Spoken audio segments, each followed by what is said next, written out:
Yo, what's up guys? Back for another video, and today there is some breaking news in the NBA. Sorry about if my voice is gone. I just got done playing basketball for the last 3 hours. And also, I made a 1v1 video that will be uploaded tomorrow. By the way, I will be live at 8 o'clock p.m. Eastern time tonight. So make sure you guys are all ready for that. But besides for that, breaking news in the NBA. If you guys do not know, I am a Detroit Pistons fan. I'm a Pistons fan. Andre Drummond signed basketball. Right here. Right there. There's his signature. The Pistons and the Portland Trailblazers, which has been a rumored trade ever since the Blazers traded CJ McCollum. This has been a big rumor because they're trying to build a team around Damian Lillard. And it's been a rumor that the Pistons and Blazers were going to make a move with Jerami Grant. Now, for months, people have been speculating maybe the 7th pick, or maybe a few seconds and maybe like a young piece. But what we just did is the Pistons and Blazers officially, a day before the NBA draft, we traded Jerami Grant to the Blazers for a 2025 Milwaukee Bucks first-round pick. Now, if you hear that trade, if you just read it online, it looks bad. But there's multiple upsides to this trade, and let me explain why. First of all, I'm hyped because, honestly, I loved Jerami Grant on the Pistons. He was a very good player. He had his best seasons of his career on the Pistons. We gave him a chance, paying him $20 million plus a year. When we first signed him, I think I made a video on this channel saying it was a dumb signing. I was not a fan of the Mason Plumlee, Jerami Grant signings, but he immediately proved me wrong. He was our best player until we got Cade. And that's the main reason I'm happy we traded Jerami Grant. I just do not think Jerami Grant and Cade fit together. Jerami Grant would go he would go ISO all the time. Cade needs the ball in his hands, and Jerami Grant needs the ball in his hands. Now, I will admit, Jerami Grant could probably fit on any team, especially contending teams. But I just don't think him and Cade were a good fit. So that's one reason why I like the trade. Secondly, I did not want to extend him to a max contract or even close to a max. I think Jerami Grant would be a very good 4-year, $80 million deal. But once again, we're a real rebuilding team. Jerami Grant, once again, good player. He's had his best seasons on the Pistons. But if we really think about it in a smart way from Troy Weaver, he knows that this... By the way, I'm sorry. If it looks like I'm crying, I'm really not. My face is just super red. I've been outside all day. I've been out and played basketball. So that's why my face is red like this. I promise I'm not crying over this trade. But when you look at it from Troy Weaver's, our GM, his perspective, this rebuild, yes, we are trying to get closer to winning, hopefully making the play-in game next year, but we can do that without Jerami Grant. I think the team, honestly, this season played better when he wasn't on the floor.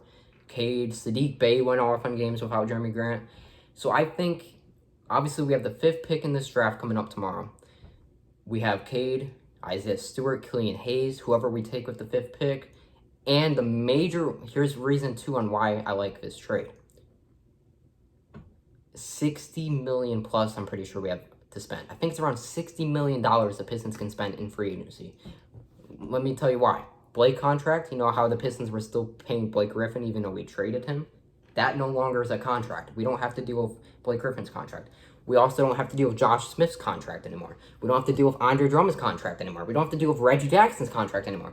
We finally got all of these horrible deals off the books. Jerami Grant was not a horrible deal, but he was an expiring contract, and I just don't think he fit with this team once again. But we have $60 million to spend. Do I think we should be giving out max contracts to Jalen Brunson and like mediocre players? No. I like Jalen Brunson, but if we spend $25 million plus on him, that's a bad deal in my opinion. But if we evenly spend this money on some young players, I would like to see DeAndre Ayton. I think that's who we're going for. I honestly think the Pistons are going for Ayton. And I would not be mad, especially with the amount of money we have to spend. I would not be mad at DeAndre Ayton, Cade Cunningham, Sadiq Bey, Isaiah Stewart. That could be a good team for the future and the 5th pick. So I think we're going to go for DeAndre Ayton, but the main thing I was going to say, if we go for Ayton, we'll still have more money to spend, at least like $25 million plus to spend after Ayton if we go for him. Actually, probably like $30 million more. Because I think Ayton will get around $30 million a year, maybe 35. So we'll still have around 25 to 30 mil. And in my opinion, I think we should just get good pieces that fit around Cade, bro. Just get shooters, get defensive players. Dude, the main thing about this Pistons team I liked last year is we had multiple players that could guard 1 through 5. I think that's what this team's identity should be. Is defensively, guard 1 through 5, be able to switch. We need some more shooters. Obviously, Isaiah Livers was a good pickup last year. We have Cade, he can shoot. Obviously, Sadiq Bey can shoot. Killian Hayes is working on his shot. I'm not a big Killian fan, but I do think he still has potential. I don't want to give up on him yet. And honestly, dude, I like where this team is going. Once again, a 2025 first-round pick from the Bucks. That is not a great pick. But if we think about it, that is 3 years from now, okay? Let's think about it like this. 3 years ago when the Lakers first got LeBron and AD, did we think they would be this bad right now? No, they traded all their picks to the Pelicans, and those are lottery picks right now. Maybe not next year. Maybe the Lakers will get better next year. But my point is, we don't know where the Bucks will be in 3 years. Chris Middleton was having injuries this year. I don't think Drew Holiday will be at the same level in 3 years. Giannis is a beast. Giannis is a beast. I think in 3 years he'll still be torching. But who knows? If Drew Holiday and Chris Middleton, obviously Brook Lopez will be gone by then most likely, that team will look a lot different in 2025. So I'm not going to sit here and say that pick is going to be a top 5 pick, blah, blah, blah.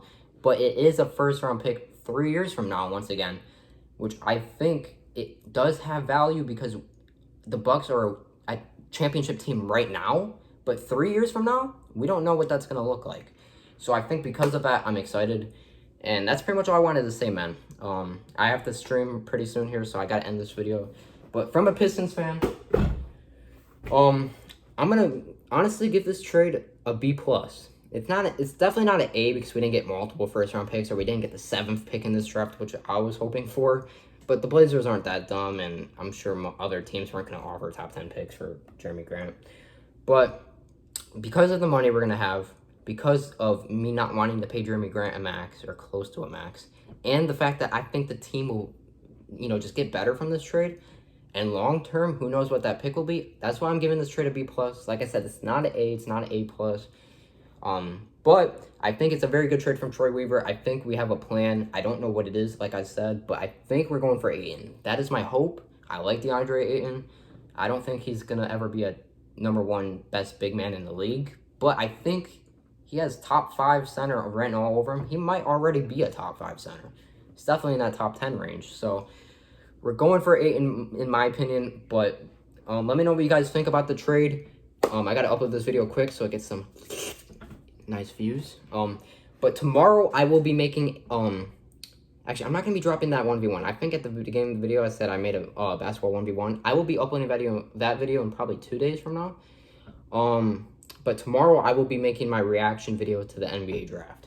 So that's going to go ahead and wrap up this video. Let me know in the comments down below who you think won this trade. Obviously, most people will probably say Blazers because they got a 20+ point per game scorer.